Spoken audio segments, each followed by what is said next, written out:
Joining us now live in studio, Marty Williams.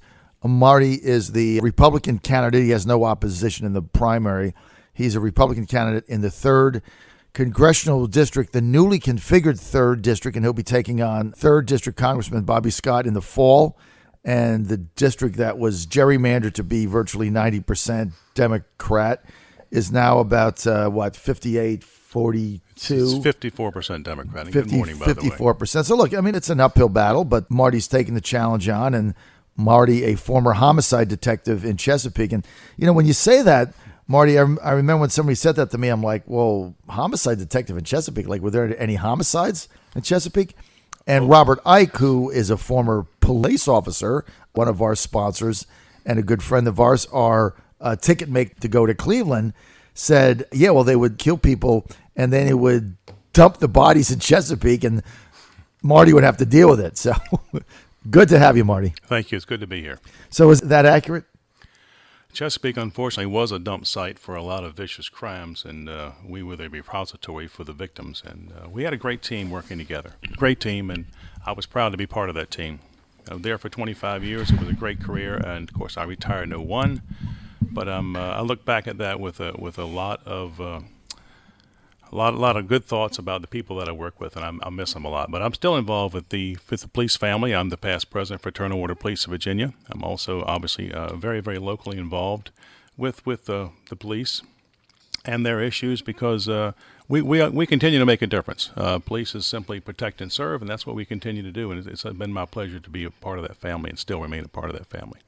So, Marty, this is your first foray into the political realm. What inspired you to run against Bobby Scott in the 3rd District? And by the way, Bobby Scott got elected the last time he had an opponent. I think it was Dean Longo. He got like 92%, some astronomical figure. So you look at this race on paper, it's not really winnable. What inspired this run? Well, you see, I have to differ with you. This race is winnable because we're in a brand new district. We have new people who have never, ever had Congressman Scott as their representative. Take, for instance, Olive Isle White. The northern part of Chesapeake, which is where I live, they never had Bobby Scott as their congressman. Most of them had Randy Forbes. So now we're entering a new territory, an unknown universe, I like to call it. Many of the people I've talked to, in fact, 99% of the people I've talked to, when I tell them Bobby Scott will be their congressman, if I fail to get elected, they're not happy. They're not happy at all because they are used to representative government. And I want to bring representative government to the 3rd District, the new 3rd District, and I want to make certain that Bobby Scott is not the congressman that's going to be representing us for the next 2 years. Okay, well, let's get to some of the issues, and we're going to open the phone lines up. If you've got a question or a comment you want to make to Marty Williams, candidate for 3rd District Congress, Republican, 888-480-5646. Marty, let's get to some of the key issues going down in Congress right now, and let's start with the Puerto Rican bailout. Paul Ryan twisting everybody's arm, trying to bail out Puerto Rico. They're on the verge of default. They're a territory. Ryan doesn't want them to have to claim bankruptcy, which there's even a legal question if they have a right to do that. A lot of people look at this as just bailing out Wall Street that made loans to them and secured their bonds, figuring, too big to fail. The American taxpayer will bail them out, which apparently Ryan is trying to get done. If you were in Congress now, how would you be on that particular issue? I'm sorry I have to oppose it. I'm sorry against Mr. Ryan I have to oppose it. Bailouts, we've seen what's happened with bailouts. We bailed out Detroit, we bailed out the airlines, and now the airlines are actually almost turning on us by charging more and more and more money. Where's the money that we gave them? Has it come back? I don't believe it has. Puerto Rico, bad management. Sometimes foreclosure can be a good thing because you get rid of the problems that cause that foreclosure. So I don't believe I could support the Puerto Rican bailout. So if they don't bail out, who loses? The Wall Street financiers that gave them that money, right? They'll lose. In fact, everyone will lose. But once again, the path they were on needs to be corrected. It's a bad path, obviously, because of the financial problems they're having. So we're all going to lose. But, failure begets success because when you learn how you failed, you can then correct the problem and then succeed in what you're doing. All right, in the House of Representatives, there's a simple energy and water bill that goes down. Republicans voting that down because one of the Democratic congressmen puts a rider, an amendment, in order that basically says any government contract, you can't discriminate against LGBT. You have to have transgender, genderless bathrooms, et cetera, all. And so Republicans vote that down. Every day there seems to be an amendment for the LBGT transgender community having to do with bathrooms. I don't think there was any discrimination going on. So it's now all about what bathroom to choose. Now it's making its way into federal legislation. How do you stand on this?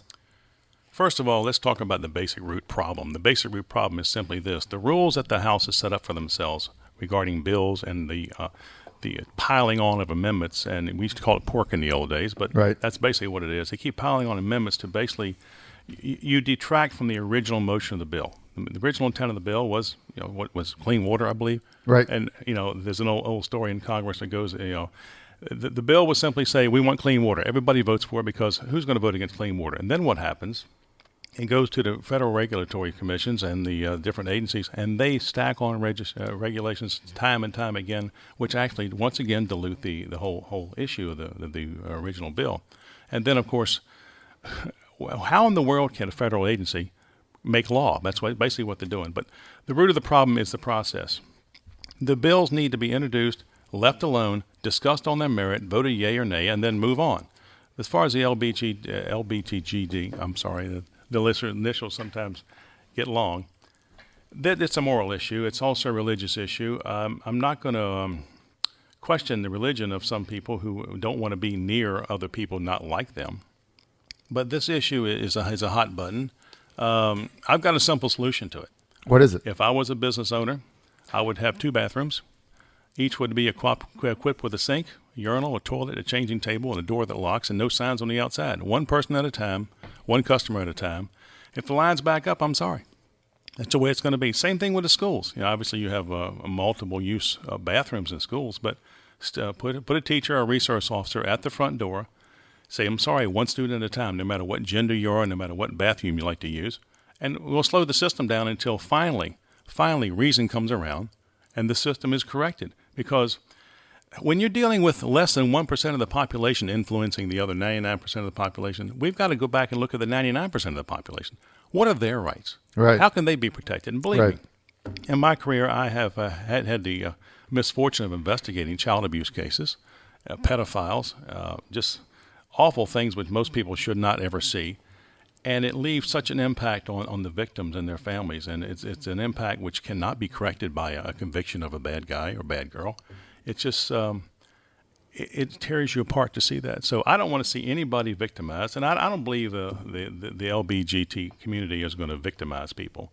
But when you open the door to a possibility, that's where we have problems. That's where, and I can't sit still for providing an avenue for people to cause problems and victimize other people. So basically what you're saying, Marty Williams, is that the issue is not with the true transgender questioning or deciding on what sex they are at any given point in day, month, or their life. It's those perverts that would circumvent the law or take advantage of the situation, and they're not part of the LBGTQ community, whatever it is. They're just perverts. Yes, that's exactly right, because there are always people ready to jump on an opportunity to victimize others. And we've got to look out for those folks. And I think it's a situation now with we need to sit down and have a dialogue rather than yelling and screaming and say, okay, how can we take care of a problem which apparently some people think is a problem regarding bathroom usage? Let's sit down. Let's work out a compromise. Let's be reasonable. Let's not yell and scream. Let's not think worst case scenario, but let's prepare for worst case scenario. So it's an issue that I think we can work on and work together on. I think that makes a lot of sense. Marty, I want to get to some of the issues coming up, and I want to start with, I believe that Donald Trump is going to get elected president. There's no question in my mind he's going to win.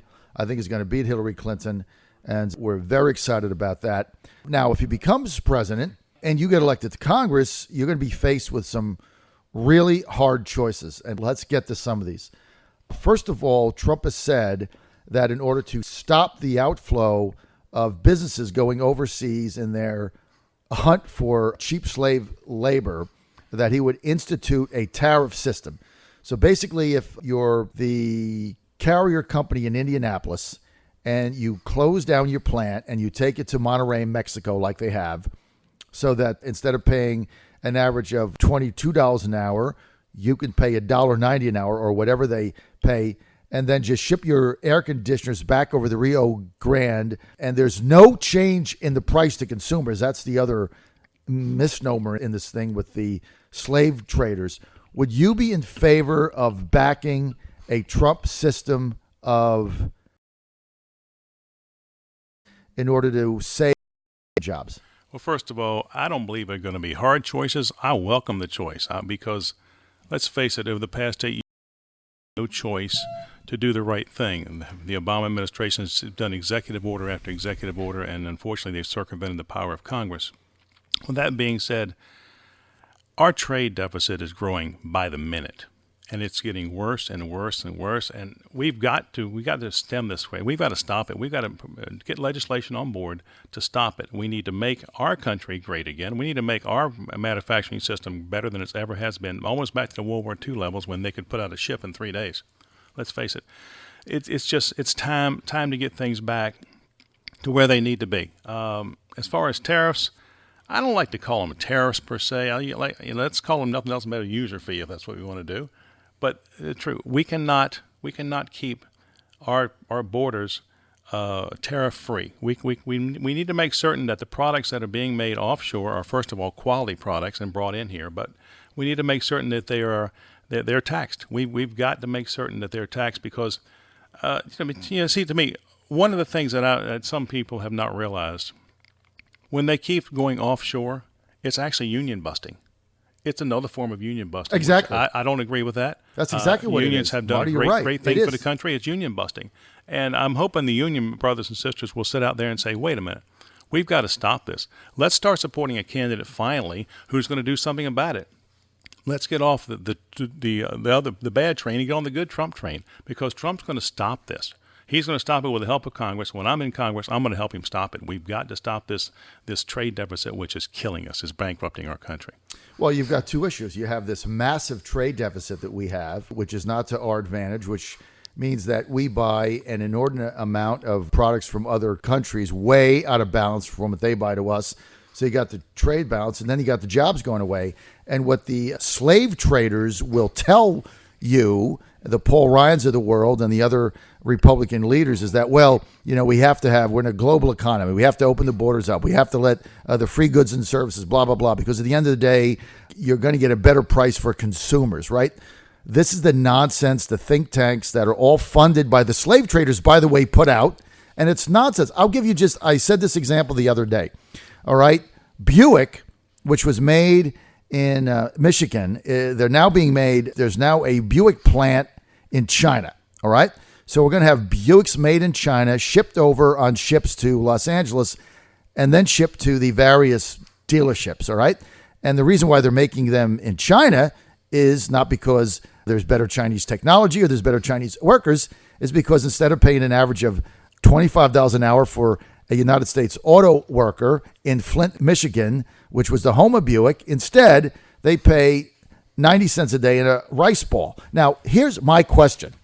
When those Buicks come back and they've saved $5,000 per car, are you going to get a sticker that says, made in China, this Buick is $5,000 under that Buick made in Michigan? No, you're going to pay the same price.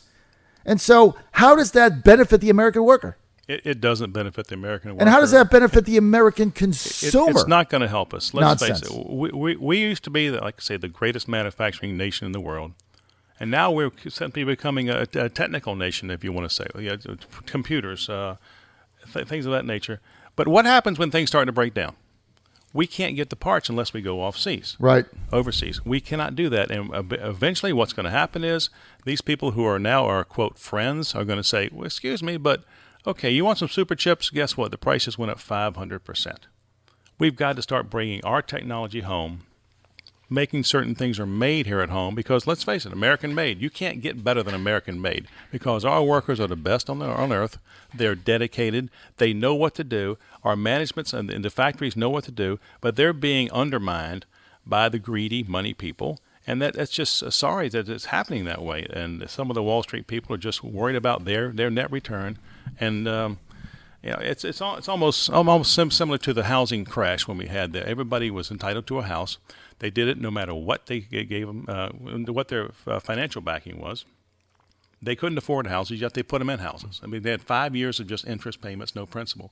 Pretty soon, all of a sudden, their bill came up and people had lost their homes.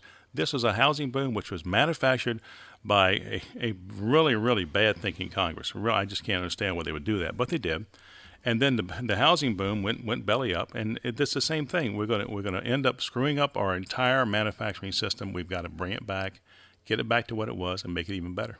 Well, we don't make anything anymore in America. We don't build anything. We don't manufacture anything. We don't make anything, so it doesn't make any sense. Nothing gets repaired. It's always thrown away. Exactly. So I think we've got to look at that, and hopefully we can go forward in such a way that we can save American jobs. Let's get to the minimum wage. Bobby Scott is in favor of increasing the minimum wage, the federal minimum wage, to $15 an hour. Trump says, look, it should be up to the states. Right now it's at $7.25. We just had Wednesday was the anniversary of the last increase in the minimum wage that went to $7.25, and that was nearly a decade ago. So in a decade, there's been no increase in the minimum wage. Again, the think tank conservatives are telling me, well, you can't increase the minimum wage. It's going to hurt jobs. But I got to be honest with you, Marty, there's no evidence to that. Every time we've increased the minimum wage in the United States, nobody can show me any evidence that any jobs went away. How do you stand here? Minimum wage, well, a little bit of history. My first salary job was $1.45 an hour, 1971. So you're tipping your age. Yes, very, very much so. $7.25 is not a livable wage. There's no way in the world you can live on that. But you also have to look at what you're getting for $7.25. You're getting the menial worker who, unfortunately, has not had the proper education. He hasn't been afforded the proper education, and it's not right. Our education system needs to gear away from always college. And let's start going back to VOTEC training. Let's train our children to be ready for the world, to have a skill, and go out there and do the right thing and help provide for their families. But if you raise the minimum wage, and believe me, I believe it should go up. $7.25 is ridiculously low. But just keep in mind, when that happens, your Happy Meals are going to go up 50 cents. There won't be a value menu at Wendy's. It's now going to be probably $1.50 instead of 99. So everything proportionally keeps going up. And where it ends, I don't know. But I do know that $7.25 is a bit low. 15 to me is a bit high. But I'll let the market decide that. Once again, I believe the states should decide this, not the federal government. We've got, once again, too much interference with the federal government going into our lives. And I think when the states do it, so be it. That's their choice, because they're led by the voters in their state, and that's what the decision is. We have to listen to the voters, and federal government doesn't listen to voters. They just do their own thing. We're with Marty Williams. He's live in studio. He's a Republican candidate for Congress in the newly configured 3rd Congressional District. He'll be taking on Bobby Scott in November. He is unopposed for the nomination. Right now, this is a 54% Democratic district, 54 to 46%. So it's not like it was 90-10. So it is more competitive than it was. By the way, there is a party for Marty at Area 51. If you're interested, it's Saturday, June 11th from 6 to 9 p.m. at the Manufacturing and Design Technology Center. Great food, beer, wine, margarita bar. Hey, I'm for that. Live music by Ruckus in the Papers. And if you want more info, just go to MartyWilliamsCongress.com. MartyWilliamsCongress.com, and this is hosted by Modern Republican Women and our good friend Dawn Matheson, who will be with us. A great bunch she's of part ladies. of my broadcast team, and we told Dawn, well, Dawn, if you want to do this, I love you to death, but this isn't for the squeamish, because we're staying in a hotel that's about a half hour away. I got to get there at 5 a.m., which means, ship out time every day is 4:30. The parties go on till midnight. So, if you don't want to get with me at 4:30, that's okay. But this is not for the squeamish. You get very little sleep during that week. So I got to figure out how, after the parties and all that end at midnight, I got to get up at 4:30. I got to figure out how I can squeeze in a nap somewhere in there. I got to figure that out. That's you do it between noon and when the party starts again. Well, that's the piece of the pie, because our hotel where we're staying is 30 miles away. That's where the Virginia delegation is. So I got to sleep under the table, but we'll have to figure that out. Anyway, party for Marty. Go to MartyWilliamsCongress.com. So, Marty, let's get to the Trans-Pacific Partnership Act. President Obama going to Vietnam this week and saying that, look, we need to fast track this. We need to get this going. But now we're getting more information on TPP, what a disaster it is, that it's going to have a very lower impact on the U.S. economy than thought, but it's going to ship jobs all over the place out of America. If TPP came up, yes or no? No, it's another way of union busting. I cannot support taking jobs out of our country. I cannot support putting people out of work. It's like NAFTA all over again. NAFTA was supposed to be the next best thing, and we all seen the problems with that, with the overseas manufacturing, and our manufacturing plants here in the country are going belly up every day, and we just can't tolerate something like this. We need to remember, charity begins at home. Let's take care of our people in our country, because we are standing as one, the United States. Right. Put America first for a change. Exactly. And not everybody else. Let's get to transgender bathrooms. This is now seeping its way into federal legislation. One of the bills got held up for energy and water. And now we've got Obama making an edict basically saying, look, if you don't comply with the transgender bathroom LGBT agenda like we talked about earlier, he's going to withhold Title 19 funding. I know we talked about this a little bit earlier, but now you've got the president who has no authority to do this, saying he's going to withhold funding to schools, and this is supposed to be Congress's authority. Well, God bless Texas. They've already put civil action into place to stop anything of like this nature, and I believe when it winds through the court system, finally, Mr. Obama and his folks will be gone. We can get some more rational thinking in the White House, a better Congress, and sitting in the Capitol, and this issue will go from the extortion that it is to a more issue that we can talk about. It's extortion. It's extortion, saying if you don't do my way, I'm going to do something harmful to you. In other words, take your money away. I worked extortion cases as a law enforcement officer. Really? And I put people in jail for it.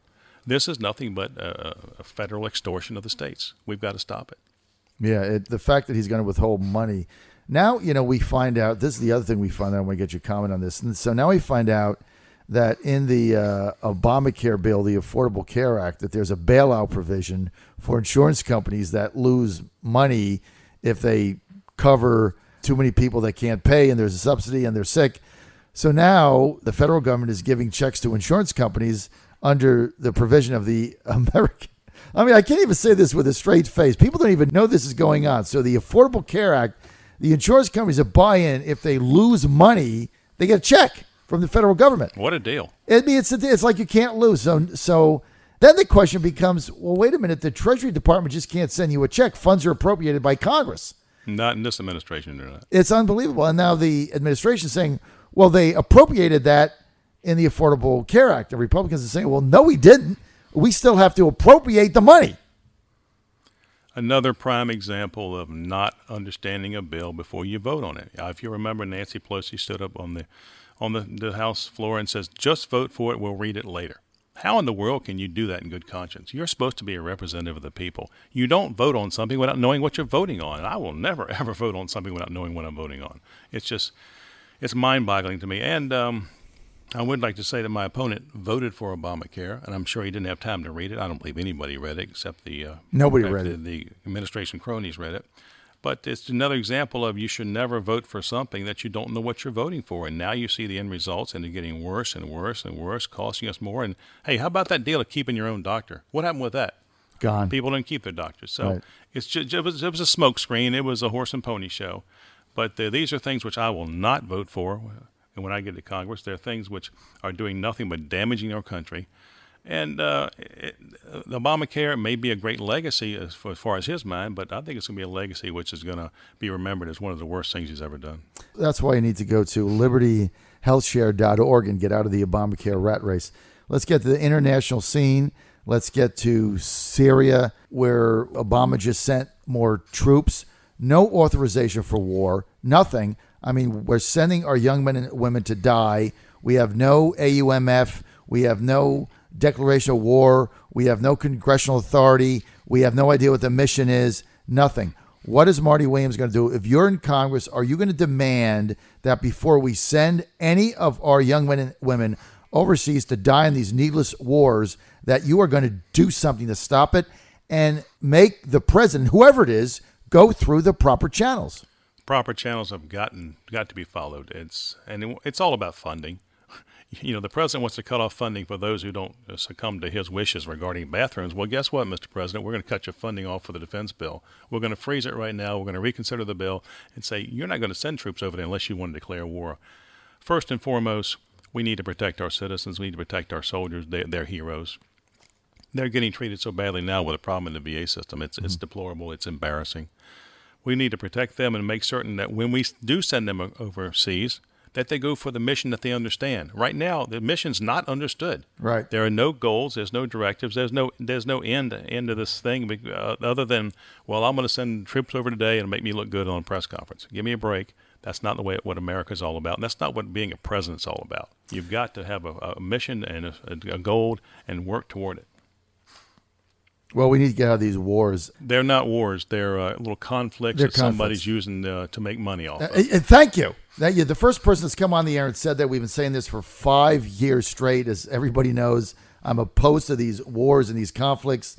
And Bill Kristol, finally, Trump called him out yesterday, the warmonger that he is. All these people want to do is build ships, fleets, send our kids to die, and we get nothing out of the whole thing. Well, the problem is we're not building fleets in our country. We're building fleets in other countries. It's just ridiculous. Our fleets are just declining more and more every day. We lost 2 more F-18s yesterday.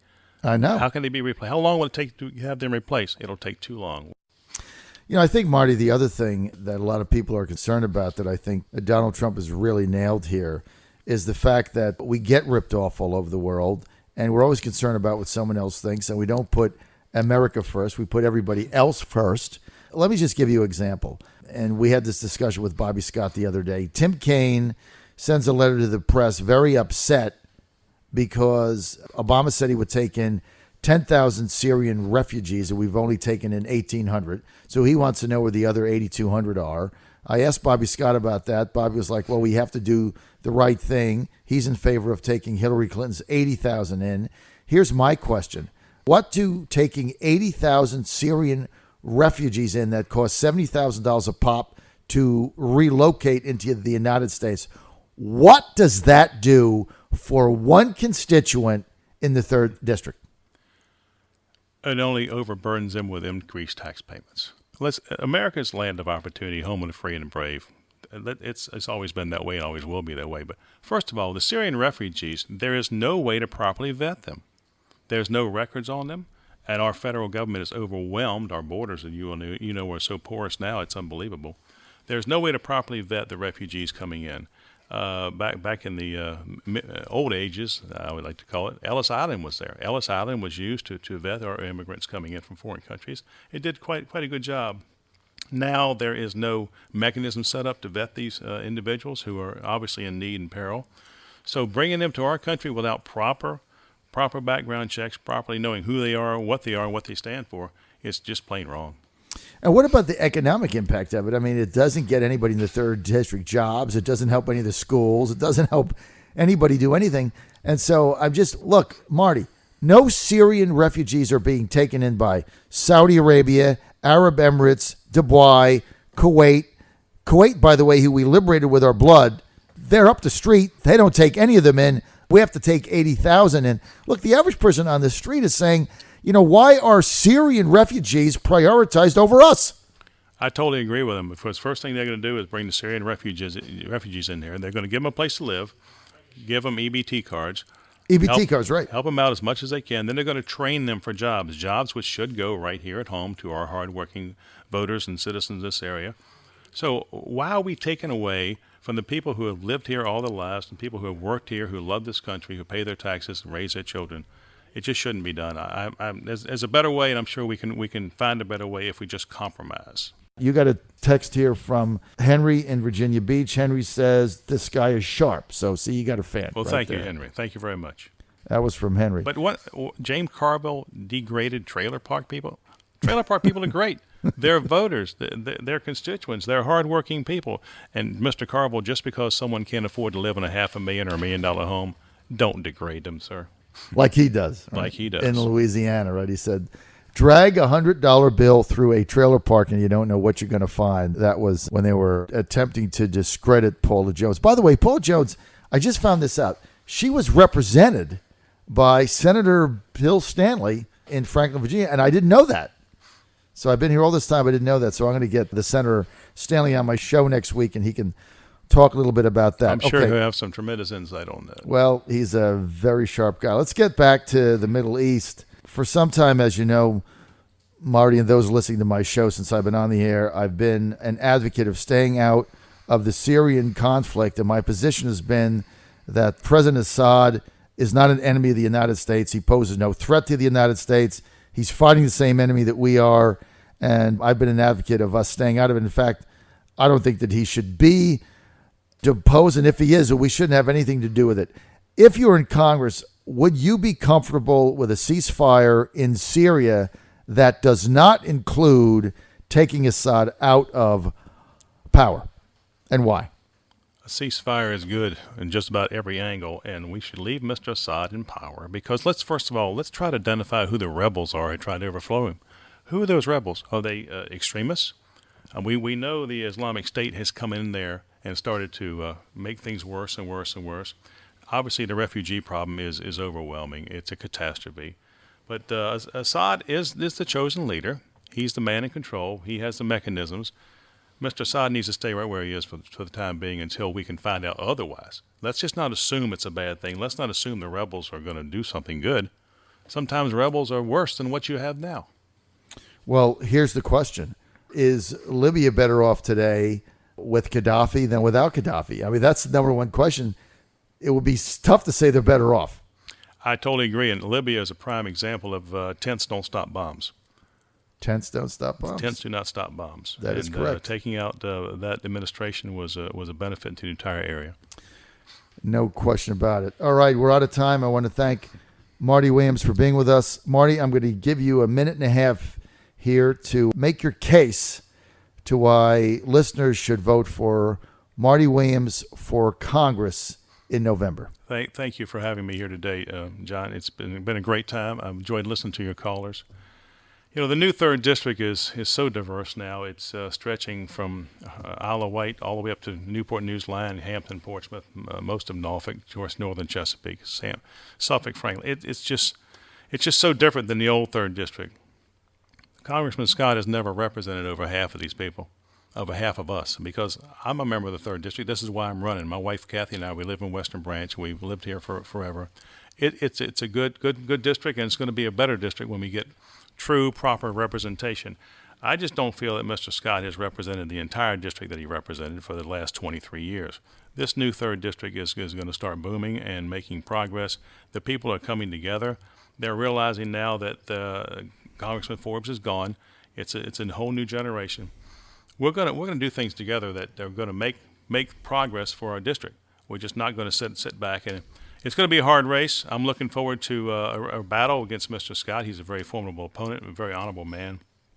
I'm going to make certain that our district is represented by a true representative who's going to go to Washington and work for them, not special interests, not even for a party. If I disagree with a party, I'm not going to vote that way. I'm going to vote for what's going to benefit my constituents, and that my constituents are you, the people of the 3rd District.